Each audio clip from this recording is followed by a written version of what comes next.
మీరు చూస్తున్నారు తెలంగాణ సమాచార్. అంతర్జాతీయ మహిళా దినోత్సవం సందర్భంగా సివిల్ ప్రొటెక్షన్ లీగల్ సర్వీసెస్ ఆధ్వర్యంలో ఈ రోజు కార్యాలయంలో ఘనంగా వేడుకలు నిర్వహించారు. ఈ కార్యక్రమానికి జాతీయ అధ్యక్షులు సయ్యద్ అబ్దుల్ కరీం ముఖ్య అతిథిగా హాజరై మహిళల సేవలను కొనియాడుతూ వారికి ఘనంగా సన్మానం చేసి శుభాకాంక్షలు తెలిపారు.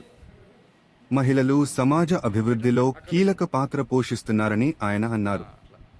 కార్యక్రమంలో కరీంనగర్ జిల్లా women cell chairman Hasina, public relation officer శిల్పతో పాటు రజిత, రేణుక, కావ్య, ప్రవళిక మరియు ఇతర సభ్యులు పాల్గొన్నారు.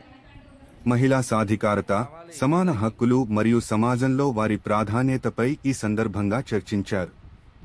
కార్యక్రమం ఆనందోత్సాహాలతో సాగి మహిళల ఐక్యతకు ప్రతీకగా నిలిచింది.